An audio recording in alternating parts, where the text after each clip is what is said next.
Hey guys, this is Amanda, and I'm coming to you on Wednesday, I believe it's April 19th. Sorry for the red face. I got in the tanning bed after I got finished walking on the treadmill last night, and they got new bulbs, and so I'm a little on the burnt side. But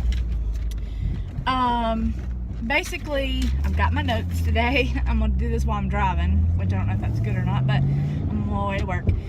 So let me start off by giving, my height is 5'5". My high weight is, or was, 260 pounds. My weight, day of surgery, was 244 pounds. My current weight today 225.8 pounds. I am about 5.5 weeks post-op. Friday will make 6 weeks. I have my 6-week checkup tomorrow.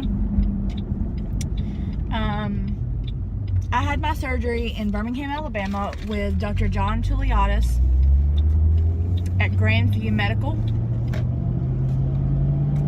So the first thing I wanted to talk about is, so this is basically going to be my week 4 and week 5 update. Okay, so as of week 4, at the end of week 4, beginning of week 5, I was able to switch over to most foods, which honestly I haven't, there's not anything that I've really denied myself except for raw vegetables. I've eaten beef tips that were cooked in the crock pot. As a matter of fact, I had that for dinner last night. I've eaten, I did try some brisket. It was really stringy. Even though it cooked in the crock pot all day, it was really stringy, and it just, I don't know, it tasted good, but it just wasn't my favorite. I really haven't had any issues with any food. I will tell you, family was in town for the weekend of Easter, and we got some barbecue and of course mac and cheese, and I did try one, like a piece of a noodle, and I can tell you that that was the only thing that I ate besides the pulled pork and a couple bites of greens, turnip greens. But I don't know if it was the piece of the pasta noodle that did it or what the issue was, but basically I felt nauseous after I finished eating, and that was the first time that's ever happened to me. So I didn't want to eat a whole lot of the mac and cheese, but I just wanted to taste it, and so that's why I just ate like a piece of one noodle. So that won't happen again. The next thing I want to talk about is I'm able to get all my water in, as far as I can tell. I'm still drinking about 2 of the 30-ounce Yeti cups full of water, and sometimes more than that. I drink a lot of water during the day, and I stay thirsty, so I guess that's a good thing. I'm able to get the majority of my protein from food, because usually I eat like breakfast, which I'll eat like not even one egg. I can't eat a full egg just yet. But I will eat like some turkey bacon. Like I did get some uncured turkey bacon from Trader Joe's. It was really, really good, y'all. You have got to try it. I ate like 1.5 slices of that, and it's got a lot of protein in it. One of my favorite things for lunch is to take a couple of slices of the deli sliced Cajun turkey breast and and then I take like a slice of cheese, whatever kind of cheese I have in the fridge, which just happened to be Havarti cheese, which is really good. And then I put a couple of drops of the Dijon mustard in that, and then I roll it up and eat it. And that's what I'll eat for lunch. And it's so good, and it's so filling, and there's so much protein in there. It's like 11 or 15 grams just for that. So I'm able to get all my protein from mostly food. Now I will tell you, there are days where I just don't want to eat. I don't have an appetite, or not really that the thought of food makes me sick, but just like I just don't want to eat food. And so on those days, those are the days that I rely mostly on protein drinks, like protein shakes. And I'm okay with that because most of the time I eat food. So that's okay. Most of the time I eat food. And then, like I said, every now and then I'll have a day where I just don't want to eat, and so I drink protein shakes. But one way or the other, I'm still getting my protein in. So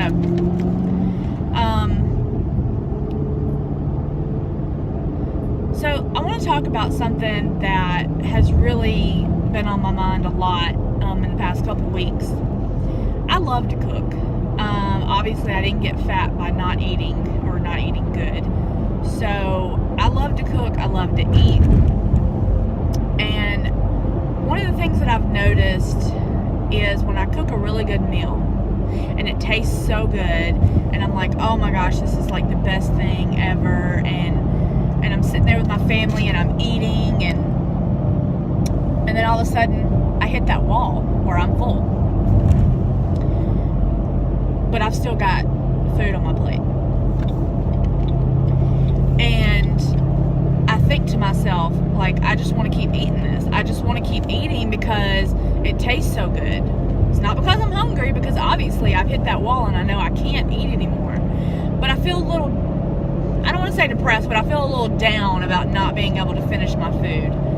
I feel kind of sad because I'm done eating and I'm not finished. You know what I mean? I physically can't eat anymore, so I don't push that button. I don't push that feeling, but I feel sad because it just tastes so good. And my husband will say, well, just sit, just push it over and maybe eat a little bit, and more in a few minutes. I'm like, no, you don't understand. Like, once I get that full feeling, I'm done. I'm done until the next meal, because I don't want to, what they call, graze, and then that will cause me to gain weight or not lose, or whatever the case may be. So when I get full, I'm done. Like, I'm physically done. But yeah, I didn't realize that was going to be an issue for me. Sorry about that. My husband had called and interrupted my video. Basically, what I was trying to say is, like, before surgery, if I wanted to finish eating something that was on my plate, all I had to do was just keep eating. And that was my big issue, is like, if we would go out to eat and I had, Chinese buffet, let's just say, and I would get a plate of sushi, and then I would get a plate of whatever meats I wanted with noodles and God only knows what else, wontons and all this other fried and bread crap. And let's say I got through my second plate and I'm like, oh, I didn't get any sweet and sour shrimp, or I didn't get any coconut shrimp, or whatever, that I wanted. So I just go back and get it, and I would just keep eating and keep eating and keep eating until I got so full that I was miserable on the way home. And I don't want to go back to that. Honestly, I don't think I could. We haven't been to Chinese buffet since surgery, and I'm kind of excited to go just to see what I can have. I know a lot of the stuff is fried, which I'm going to stay away from, but maybe we can go to one that has a hibachi, so I can get like some shrimp and maybe some steak or something like that. But anyway, let's see, what else? I'm definitely moving around a lot more. The week before my husband's family came into town for Easter weekend, I was off work, and so I was able to, I was cleaning up the house, and so I was getting like over 7,000 steps every single day. And so that was not, like, I was only getting like 4,000 or 4,500 before that, and then I've been going to the gym on my week that I work. I go to the gym at least 2 to 3 times, just starting out. I went last night, this morning. I walked on the treadmill for 45 minutes, right at 2 miles, and then I got in the tanning bed, obviously, because I'm burnt.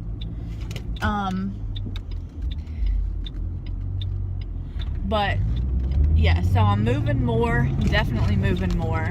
At work, I'm trying to like get up and move around because I have a desk job, and so whenever I get an extra few minutes or whatever, I might like take a little walk and just stretch my legs and just just move more, because I know that I need to, and that's important.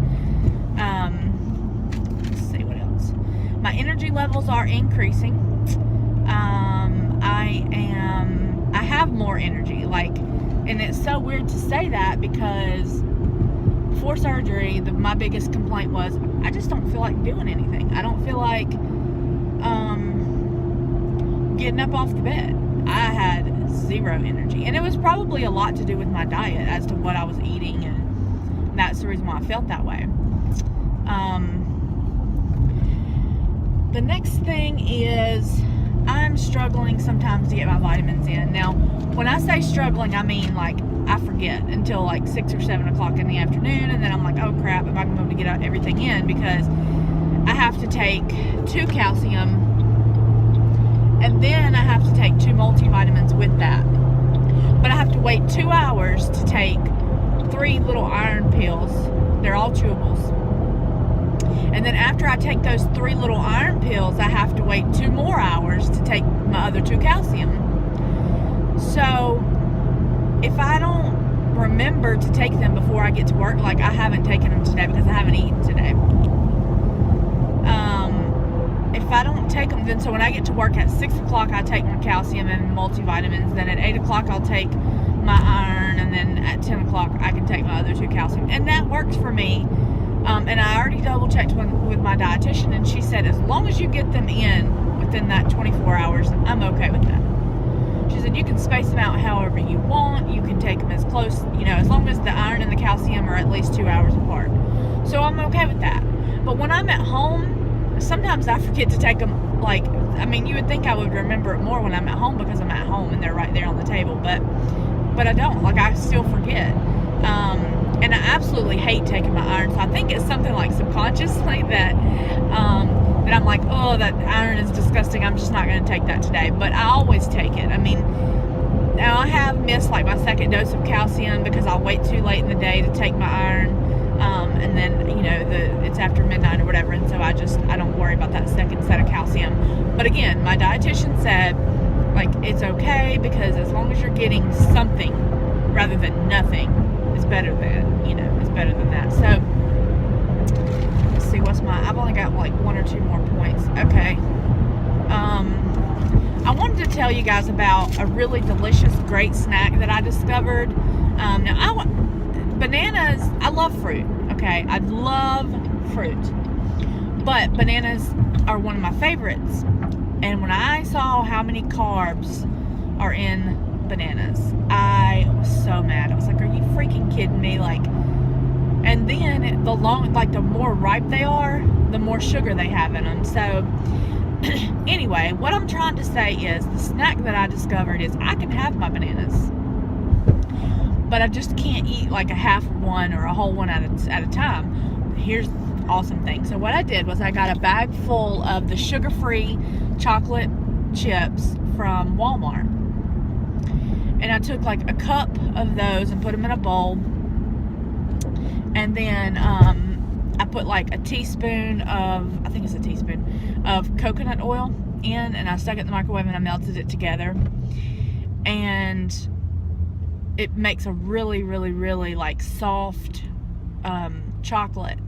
And so then I would I'd chop the banana up into little small, not like tiny pieces, but like pretty thin slices, put them on like a sheet pan, stick it in the freezer, let them get frozen for like maybe 10-15 minutes. Then coat them in the chocolate, put them on wax paper, and put them back in the freezer for about 10 or 15 minutes. Oh my gosh, y'all, it's so good. And you feel like you're really getting something special because it's a banana with chocolate. But like my husband loved them, and he hates sugar-free anything. And so I didn't tell him that the chocolate was sugar-free.